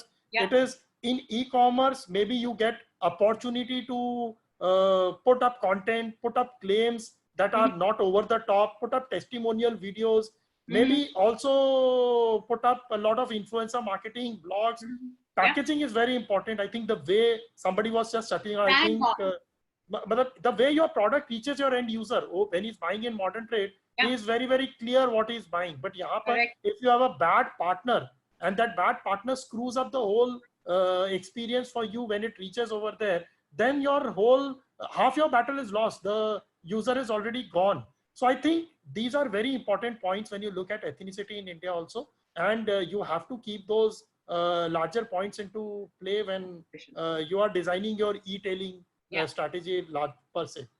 No, absolutely. I think you said it bang on, where Bhargav was talking from a global perspective, how globally ethnicity, demographic, culture plays such an important role in just the way people consume content, the user experience. And Abhijit, you said this, and I want to talk to Kushag. Kushag, if you're here, I want to bring this to you as well, because what happens with e-tailing is that the branding, the look and feel, like I focus half of my investment on getting a very sexy looking packaging and bottling and experience, because even the product that is going to the end customer has to get them to resonate with the brand and come back to buy, especially because they don't get to touch and feel the product before they buy it. So Kushag, if you're on that, then I would love your inputs. Otherwise, I would definitely want Deepak, you as a nutrapreneur, especially when it comes to functional drinks, is such an important area, because the way your bottling is, the way it looks, the look and feel plays such a critical role. So how much of your money and time and investment goes into creating that user experience, creating that brand experience? Right. So we should just follow the journey of the customer. The Yeah. customer first looks at your product placement in Mm-hmm. an advertisement sponsored on Facebook or Google or in the hands of an influencer. Mm-hmm. He listens to your reason to buy. He understands your reason to believe. Mm-hmm. Comes to your website. On the website, he or she checks out the entire portfolio, Mm-hmm. try to understand the benefits or the customer testimonials, then buys the product, understands the value of the product, figure out the discount codes, Mm-hmm. get the product in 5 7 days in his or her hands, and that's when the packaging come in hand. And just please follow this, that the reason to buy, the reason to believe, the branding, everything which is in the virtual world is Mm-hmm. coming in the e-tailing in the first place, and Mm-hmm. then only packaging comes, and then the product comes. Correct. Now, product is going to win you the second purchase for sure. There is no doubt about that. Yeah. Packaging is going to win you the impulse experience of the customer at that very moment, which Mm-hmm. is going to remain in his or her mind for a long period of time. Mm-hmm. So, if your objective is only to make the money through the first purchase, Mm-hmm. then probably your ad copies, your reason to buy, your reason to believe need to be banged on. Mm-hmm. If your intention is that customer remembers your brand for a longer period of time, then the packaging needs to play a stronger role. And Absolutely. if your intention is that the customer should also be able to come back and become your lifetime customer, Yeah. then your product also need to speak up for the both the ad copy as well as for the packaging. Absolutely. So therefore, the entire thought process in my mind happens in this sequence. And the good thing in e-tailing is that you are able to track the customer in this particular cohort. So you understand very well where is the customer losing. So you exactly know at what point in the entire cycle did you not do a good job. And this is where packaging does play an important role. But at the same time, you need to understand your customer first. So what happens is when we look at all the successful examples of direct to consumer brands from US, we tend to feel that all customers need to receive an experience box, and that experience box needs to go with a booklet, and that booklet needs to have a sticker needs to have a candle, and blah blah blah blah blah. What we don't understand is that your customer may or may not value it. At the end of the day, our objective is that your customer should be able to remember that particular moment, and that particular moment may come with an expensive thing, may Correct. come with a bright packaging, may not come with anything that you are adding into a box at all. Mm-hmm. So therefore, that understanding is very clear. To your previous question also, Mm-hmm. I for one believe that e-tailing should not be thinking in demographic terms at all. Mm-hmm. The reason why Facebook has provided the intent filters or the behavioral filters is exactly for this reason.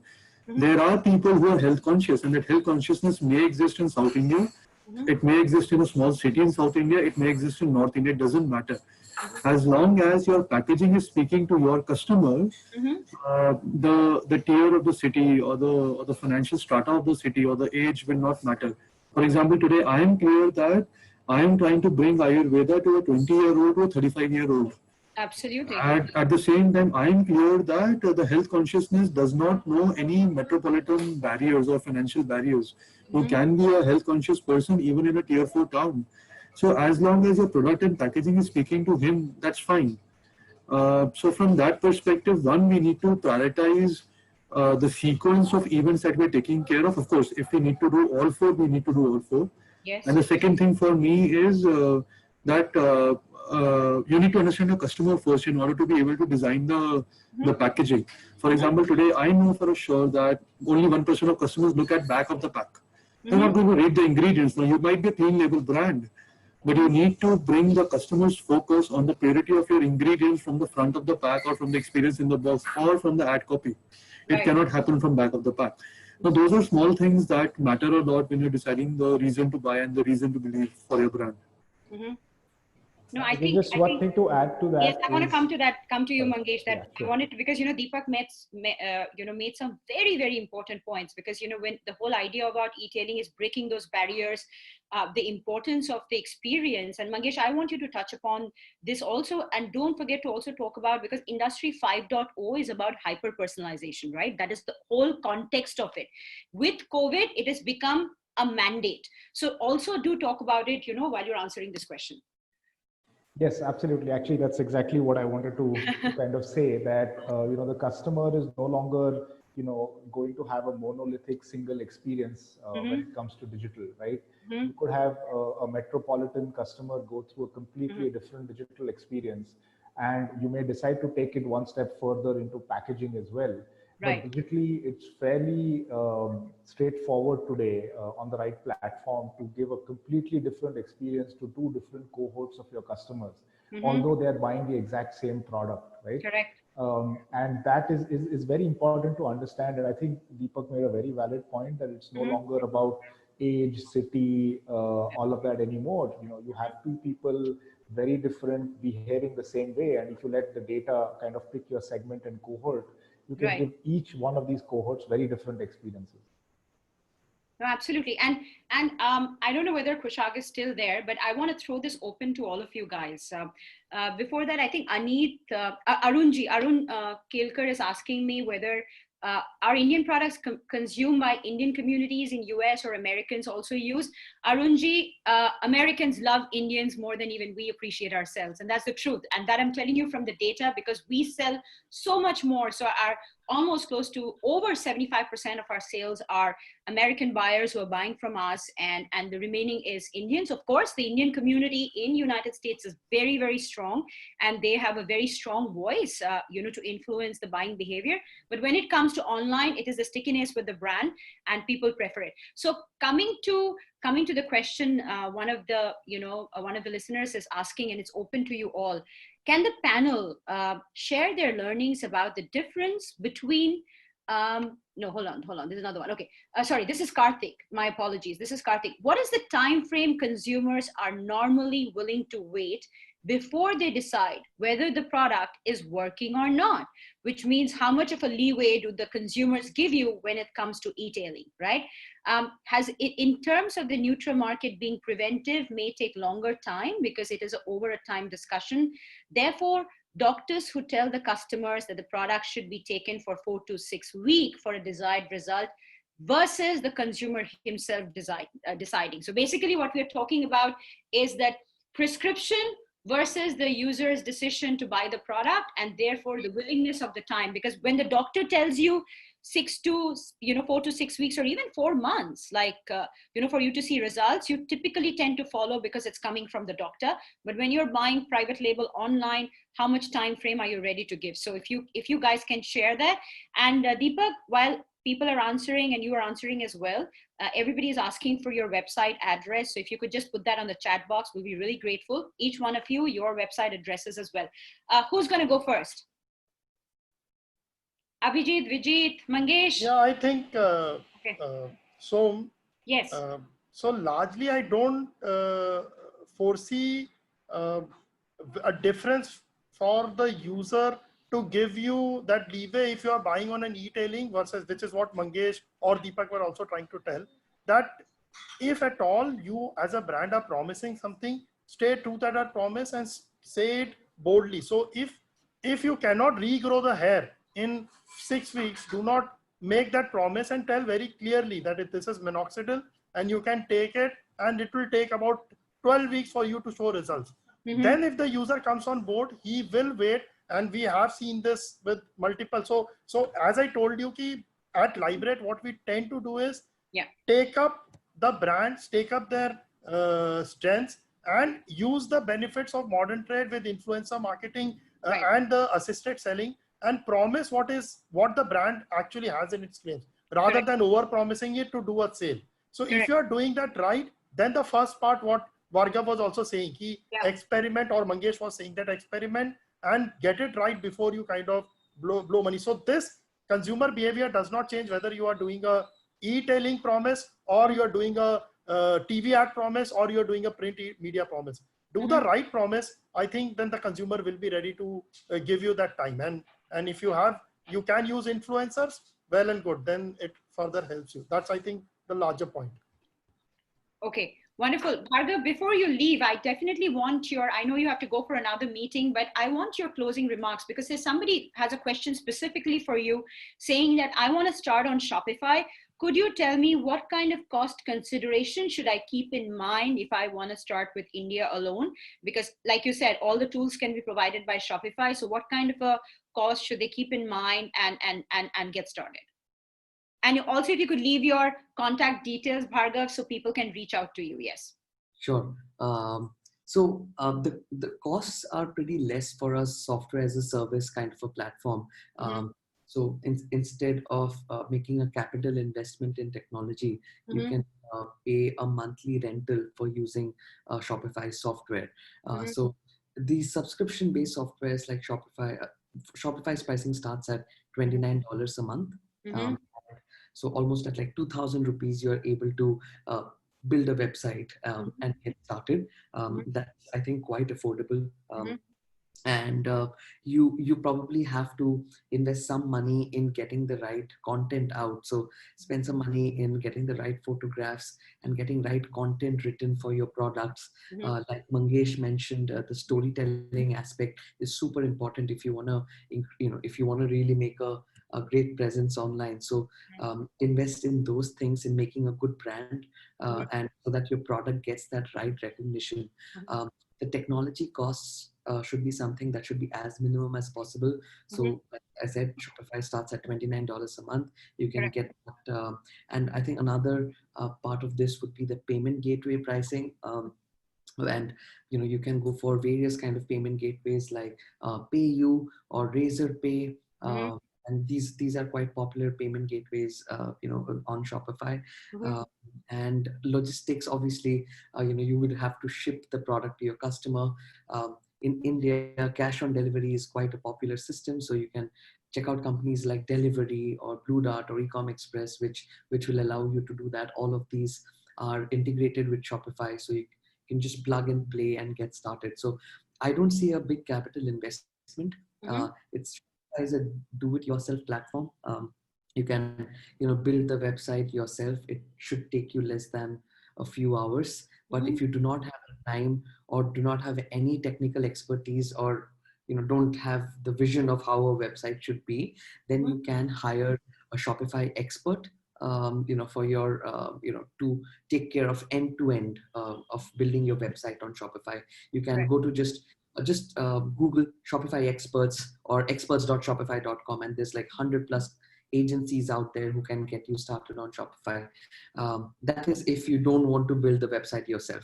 So yeah, these are some of the things that I would share as closing remarks. I'm on vargab@shopify.com. If you can see my first name, it's VARGAB. So vargab@shopify.com. You can write to me and I can redirect you to the right place. You can reach out to support@shopify.com. They are 24/7 and can help you, answer any questions around Shopify and how to get started. So that's it from my end, I guess. Bhargav, thank you so much for joining us today. And we truly, truly appreciate the insights that you've shared. And I'm sure that you'll see a lot of the listeners reaching out to you, and hopefully a lot of successful Nutra business in the coming years through Shopify. Thank you again. We truly, truly appreciate you. Thank you. Thank you. Thanks so much. Bye. Bye. Thank you so much. So continuing, we have another, I would say about 10 minutes, and I want to make this 10 minutes really, really judicious and impactful. So, Vijay, starting with you, you heard the questions. One of the things that is continuously coming up, and I have at least 4 questions asking about logistics and supply chain. How do I know how much to produce, manufacture, if I have to do a private label? Like, we had Subbarao talking about his facility opportunities that he has and all, but hey, if I have to place a minimum MOQ, how do I plan for that, right? And how do I ensure that I'm not overstocking? And Deepak, I'm going to come to you next before I go to Mangesh, Abhijit, and the rest of the team, is that at the end of the day, one of the things people are asking is, when it comes to functional drinks, it has a lifespan.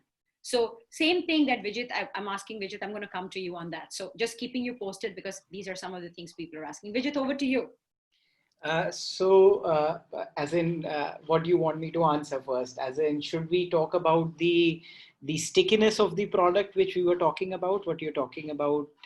So again, I would start from, again, what Deepak was talking about, the consumer journey.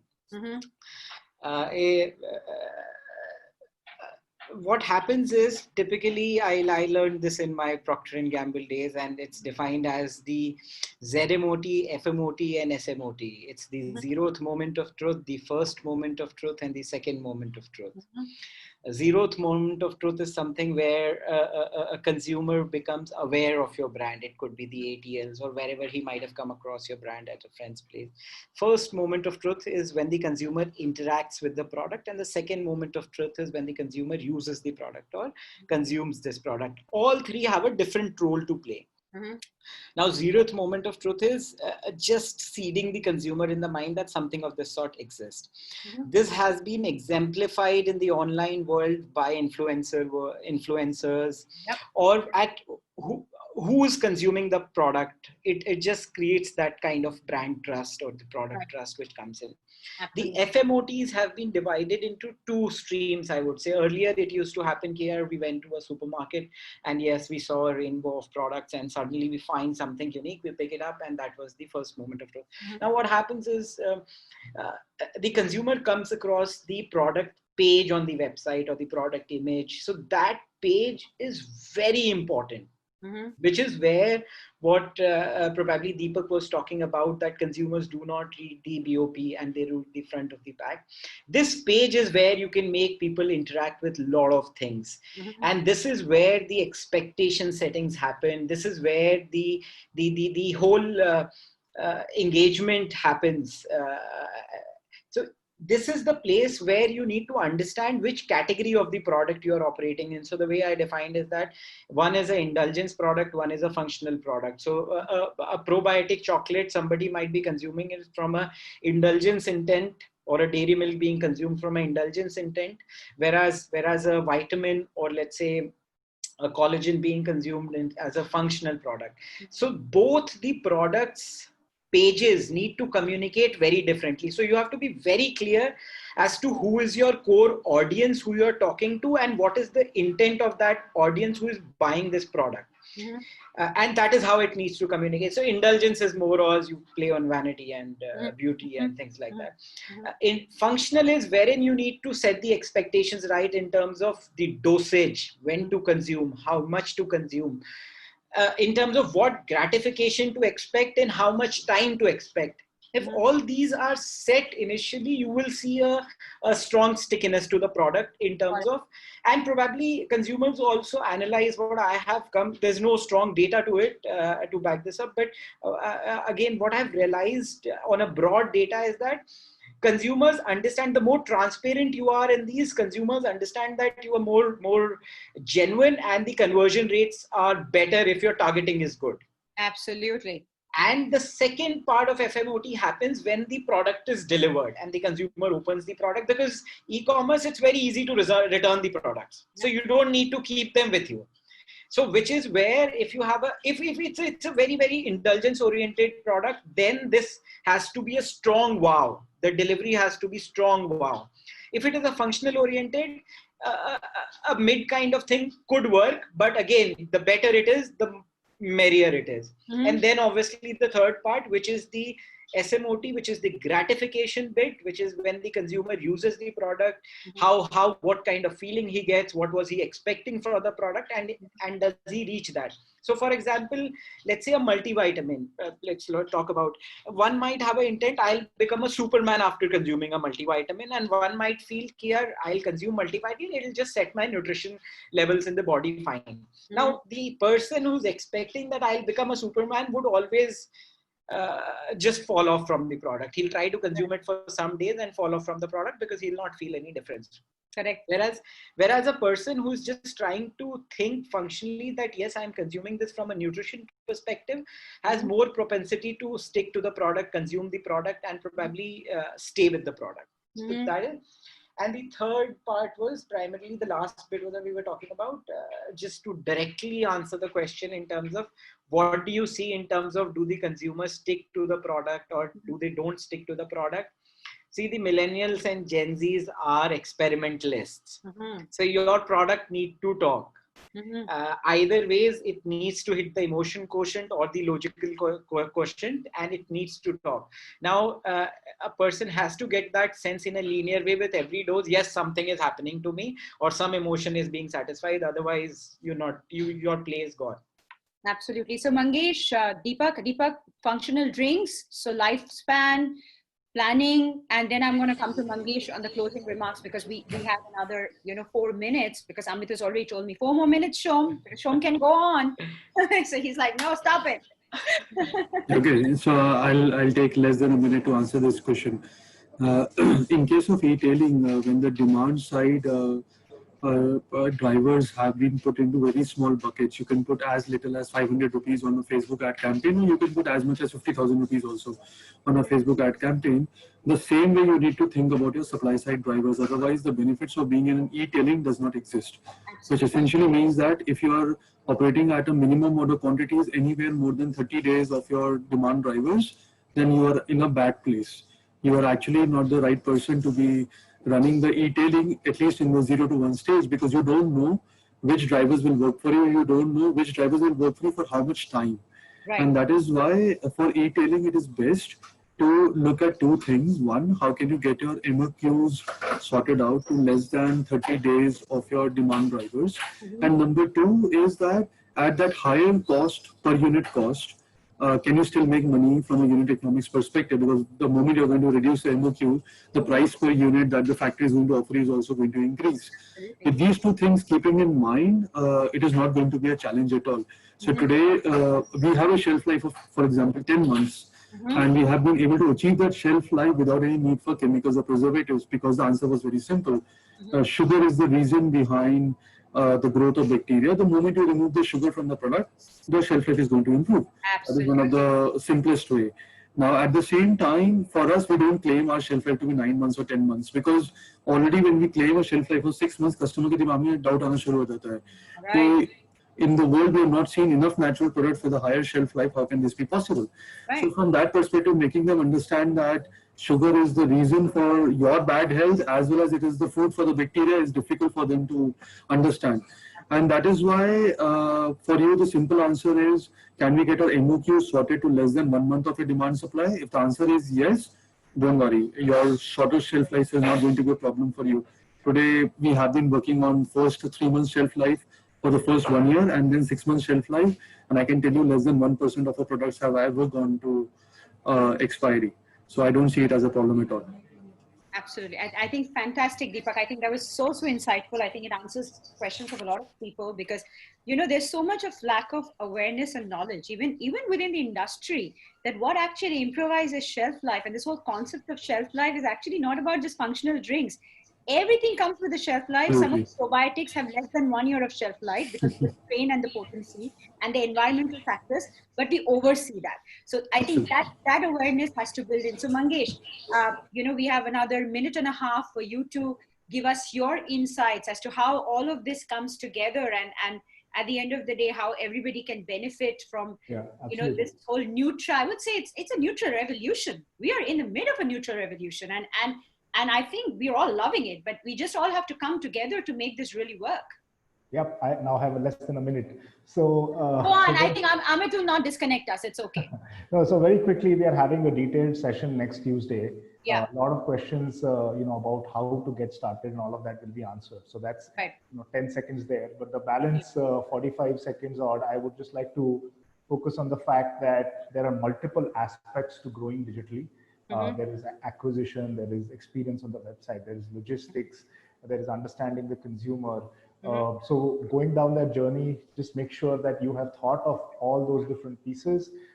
To understand those pieces, we are more than happy to dig deeper with any one of you. Feel free to reach out. But there is there is a pot of gold at the end of that rainbow. Sometimes that rainbow is a lot bigger than you thought, but and stays a lot longer and is a lot brighter. Exactly. So we are happy to be part of your partners in that journey. So if you want us to talk more, we can talk on Tuesday. Awesome, fantastic. I think that's a wrap. I think I have learned so much. I'm a totally thriving Nutrapreneur, not just for my businesses. We work as exclusive e-commerce and supply chain partners for some of the biggest Nutra brands and beauty brands across the world. And from a Vijit to a Abhijit to Deepak to Mangesh, Bhargav left, and Kushak had to leave as well. I've taken a lot of things into learning, and I'm going to summarize it in the less than 30 seconds. Importance is on learning. Importance is on being very, very practical about making analytics-based decision. That's why you need to be in eTailing. Guys, remember, one of the advantages of eTailing is also getting access to data and information that can even drive your trade buying behavior. One of the things which is a great takeaway from Abhijit for me is the new version of SWOT. Remember, the size of the market is your prime driver. Don't forget to take into consideration that what your consumer wants. That's so important. And in terms of the OTX and the trade channels, because it's an amalgamation, it's not one over the other, it's an amalgamation. And you know, when you know, Vijay talked about, you know, he talks about at depth with so many important things, the experience, functional versus indulgence. He talked about you know, the zero moment of truth. I loved it. I thought the first moment of truth, and of course, you know, the last moment of truth, and what you call as a SMART. And because all of that clubs together to make the journey of a Nutra brand and the relationship. It's like a marriage. Remember, marriages don't last forever. So even your brand relationship won't unless you create that bond, right? So keep communicating, over communicating. And I always talk about what Goli did, you know, and why it's become so big today. And a lot of people who don't know that the husband-wife, you know, a team, the woman is an Indian and the husband, I think he comes from a Israeli descent. They had two Nutra failures before they launched Goli. They realized one thing, that I want to go after a market which already has demand, but I want to change the format. Gummies is a great format. Apple cider vinegar has great demand. And then they bombarded you with great content, which is what user experience, brand connection, relationship building is all about. Remember, without that, without a great user experience, it is ultimately going to fall flat on its face because people are going to get bored. And that's what most of the online buyers are looking for. Something more exciting, intuitive, imaginative, and most importantly, great quality products. So with that, it's a wrap. There's a huge demand, and all the Nutrapreneurs, you know, you have Abhijit, you know, Vijit, you have Deepak, you have Mangesh, Kushag, and everybody else being such a great example. I am there. You know, you can all reach me at Som at Assidus, ASSIDUS global.com. Very easy to find me. You know, it's a phenomenal experience. I have learned so much. Amit, thank you so much for the opportunity. Big round of applause and hats off to Nutrify India for doing such great work. Always a pleasure being on your shows. Over to you for the closure. Thank you so much for your time, and